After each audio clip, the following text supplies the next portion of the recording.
still there? To delete message, press 7. To save it in the archives, press 9. To hear more options, press 0. What are you talking about?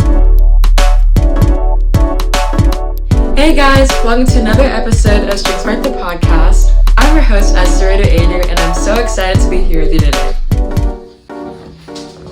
Alright, so let's be honest. Do you feel like you have a personal style truly, or sometimes do you feel like you're being someone that you're not? And I say this because if you want to differentiate yourself in any way, and you want to be successful and reach your goals, you're going to have to develop some sense of a personal style and what suits you the best. So together, we're going to start developing a personal style today. Here at 𝐁𝐎𝐋𝐃, we're all about fostering musical excellence in our youth, so all these tips are going to help you develop your personal style in your musical journey and also your journey in life in general. Number 1, accept that you will not be accepted by some, being yourself or not. You have to accept you to go into all that you're meant to be.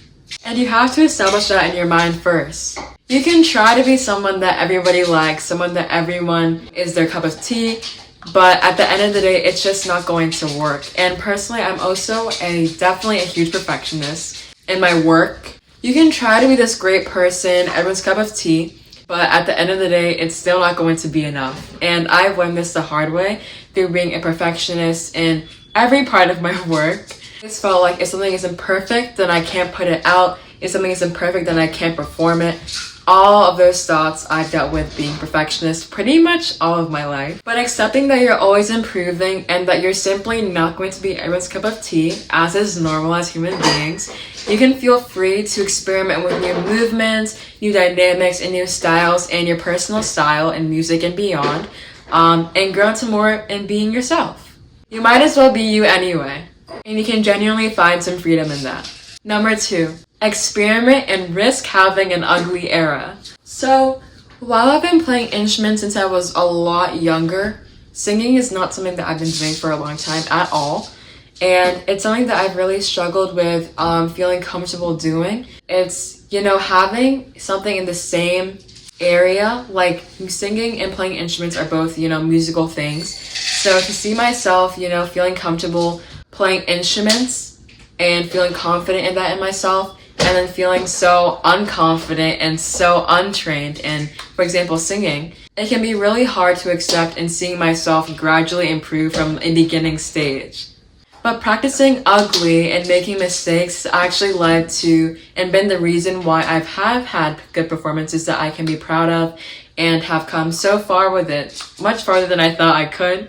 And so being willing to try new things that you haven't yet musically or in other areas of your life too can really unlock something that you are actually passionate about and are just yet to explore.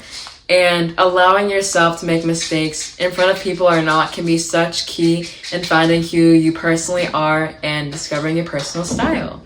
Number 3, keep it rolling with new ways to improve. So every day, I'm just doing my best. It doesn't look perfect, just to be a better version of my yesterday self. Staying, thinking, and trying new things is one of the most powerful ways to not feel stuck and stagnant in your progress, because I've actually found that when I felt like I was doing super good in whatever it was, that's actually when things started going downhill, because that's the point when I stopped looking for improvement and seeking out what I was still doing wrong to better. And that's kind of when you can, sit in your pride and stop looking at where you can improve. I found that in the times of my life when I've been making the most improvement is that when I'm actively seeking out how I can improve and accepting that I'm not yet the best version of myself and I still have a long way to go. So always seeking out ways to better what you do, 1, keeps you humble, and 2, also helps you to continually develop. Alright, so thank you so much for listening to this week's episode. I had lots of fun filming it, and I'm personally also working on developing my personal style. It's actually something I'm really working on as a musician, because it is a huge part of expressivity, is a huge part of connecting with your audience in a musical way. So this is something I'm working right alongside you with. I also would love to hear any ideas you have or things you would like to hear covered on the podcast. Feel free to leave a comment down below, also subscribe, and check out our Q&A section on Spotify to also leave a note there. Alright, so I'll see you next week. Bye-bye!